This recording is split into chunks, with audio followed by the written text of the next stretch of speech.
नमस्कार मित्रांनो, मी वेद डॉक्टर समाधान काळे सर, गाव साताळी, तालुका येवला, जिल्हा नाशिक. आज आपण एक मुख्य चाऱ्याबद्दल एकदम डिटेलमध्ये माहिती जाणून घेऊया. मेथी घास. तुम्हाला तर माहिती आहे, मेथी घास हा चारा पिकांचा राजाच आहे. पण त्याबद्दल बऱ्याचशा लोकांना गैरसमज आहेत. काहींना माहिती, ते लोक कायमस्वरूपी मेथी घास करतात आणि पशूंना जे घटक पाहिजे ते त्याच्यातून मिळतात. हे लोकांना एवढं परिपूर्ण माहिती असल्या कारणानं मेथी घासाला प्राधान्य देणं हा पहिला आपला दर्जा आहे. कारण पशुपालक होण्याच्या नात्यानं पशुपालनातील किंवा दुग्ध व्यवसाय असेल, शेळीपालन असेल, याच्यामधला सर्वात महत्त्वाचा चारा म्हणून मेथी घासाकडे बघितलं जातं. चला तर मग आपण जाणून घेऊया एकदम डिटेलमध्ये मेथी घासाबद्दल. 100% घरगुती बियाणाचा वापर करा मेथी घास लागवडीसाठी. शेत वगैरे तयार केल्यानंतर या पद्धतीनं वाफे तयार करायचे आणि एक सारखा मेथी घास साधारणतः एका किलोमध्ये 1.5 गुंठा रान झालं पाहिजे. या पद्धतीनं मेथी घास टाकायचा. पंजानं तो हलवून घ्यायचा. हत्यार राहतं पंजा, तुम्हाला माहिती आहे. पंजानं हलवून घ्यायचा आणि वरून लगेच पाणी सोडून द्यायचं राहतं. तिसऱ्या दिवशी मेथी घास उगवून जातो. याबद्दल लक्षात धरा, मेथी घास हा द्विदल वर्गीय चारा आहे. उगवणीसाठी अजिबात उशीर लागत नाही. आपण जून महिन्यामध्ये पण मेथी घास करू शकतो, ज्या जमिनीमध्ये पाणी साचत नाही अशा जमिनीमध्ये.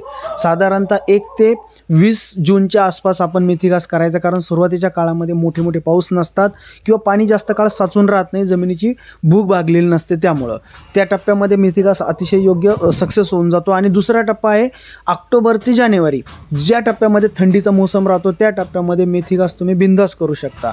पहिल्या कापणीला 35 दिवस लागतात मेथी घासाच्या. त्यानंतर दर 18-22 दिवसाला कापणी येते. कापणी डिपेंड आहे तुमची जमीन, पाणी आणि तुम्ही त्या जमिनीमध्ये कशा प्रकारची जमिनीचा कस आहे किंवा कशा प्रकारचे खत व्यवस्थापन करता यावरती डिपेंड राहतं.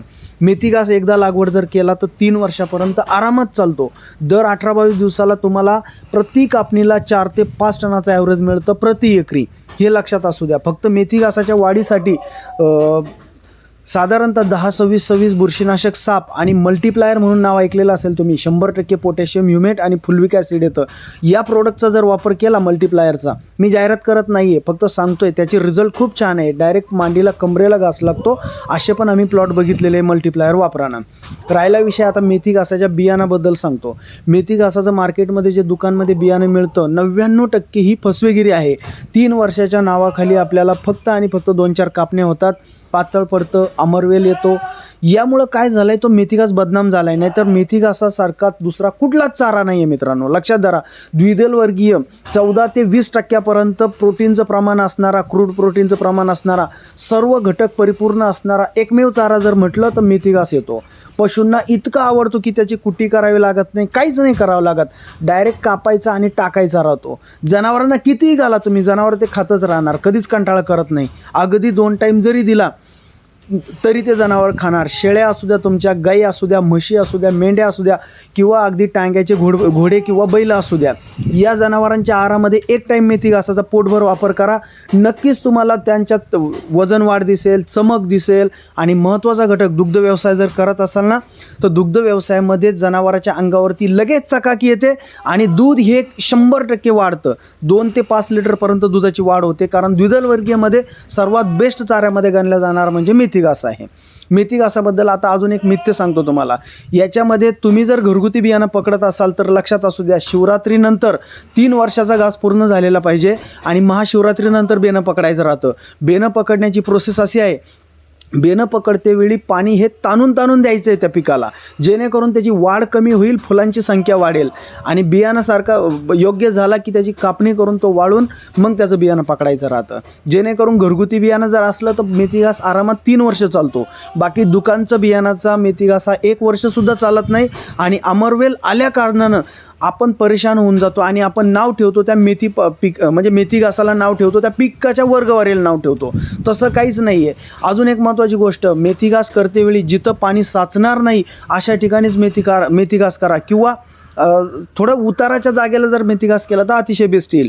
मेथी घासामध्ये युरियाचा वापर अजिबात करायचा नसतो. मेथी घासात जर युरियाचा वापर केला गेला तर मेथी घासाची बुडं खराब होऊन जातात. मेथी घासाचं लाईफ तिथून पुढं कमी होत चालतं किंवा तो पातळ पडून जातो. मेथी घासामध्ये शक्यतो वापर करताना काही लोक 12-61चा वापर करतात. विद्राव्य खतामध्ये कोणी 10-26-26 टाकतं. कुठलंही टाका, फक्त लक्षात असू द्या कमीत कमी युरियाचा वापर झाला पाहिजे. मेथी घासावरती जर मावा पडला तर फक्त रोगरचीच फवारणी घ्या. दुसऱ्या याची जर फवारणी जर घेतली औषधाची तरी पण बुडं खराब होतात. महत्त्वाची गोष्ट, मेथी घासाला उंदीर लागतो आणि का लागतो सर्वात महत्त्वाची ती गोष्ट ऐका. मेथी घासाला उंदीर लागण्याचं कारण म्हणजे त्याची पौष्टिकता, त्याच्या गुणवत्ता, याच्यामुळे मेथी घासाला उंदीर लागतो. उंदीर त्याच पिकाला लागतो जो पीक सर्वात बेस्ट आहे. त्याच्यासाठी एक महत्त्वाचा मुद्दा, तुम्ही जर कोंबड खत जर मारलं तर त्या पिकामध्ये उंदीर लागत नाही, कारण त्या कोंबड खताला एक विशिष्ट वास राहतो, त्या वासामुळं उंदीर लागत नाही. शक्यतो मेथी घासाची कधी कुटी करून द्यायची नसते. मेथी घास डायरेक्टली हा जनावरांना कापून आणल्यावर डायरेक्ट टाकायचा राहतो. अजून मेथी घासाबद्दल महत्त्वाची माहिती अशी की मेथी घास हा शिळा वापरायचा नाही. जेव्हा कापला तेव्हा संपून टाकायचा, जनावरांना खाऊ घालायचा. अशा पद्धतीने मेथी घासाचं संगोपन करायचं आहे तुम्हाला. दर साधारणतः तुमच्या जमिनीची भूक कशी आहे पाण्याची त्या हिशोबानं 4 दिवस, 6 दिवस, 8 दिवस पाणी वेळेवर जर दिलं तर मेथी घासाचं लाईफ टिकून राहतं. दुसरं, मावा जर पडला तर फक्त रोगर नावाचं औषध मारायचं. तिसरं, खतामध्ये फक्त 10-26-26 किंवा 12-61 फवारणीतून घ्यायचं, 10-26-26 पाण्यातून द्यायचं आणि 2-4 कापण्यानंतर बुरशीनाशक साप हे जर दिलं तर त्याची लाईफ टिकून राहते. त्याच्या जास्त आणि जोमदार वाढीसाठी मल्टीप्लायर याचा वापर करा. मेथी घास कापायला बऱ्याच लोकांचं म्हणणं आहे की कापण्यासाठी खूप मजूर लागतात किंवा जास्त मेहनत लागते. आता भरपूर मशिनरी आलेल्या आहेत. तुम्ही वेगवेगळ्या मशिनरींचा वापर करून पण मेथी घास कापणी करू शकता. तर चला तर मित्रांनो, लक्षात ठेवा, पशुपालनातील सर्वात महत्त्वाच्या चाऱ्यापैकी मेथी घास पण आहे. आपण मार्वेल गवताबद्दलही पूर्ण माहिती घेतली, आता मेथी घासाबद्दलही पूर्ण माहिती दिली. आता राहिले तुम्हाला तिसरा चारा स्वीट नेपियरबद्दल आपण पूर्णतः माहिती जाणून घेण्याचा प्रयत्न करू पुढच्या व्हिडिओमध्ये.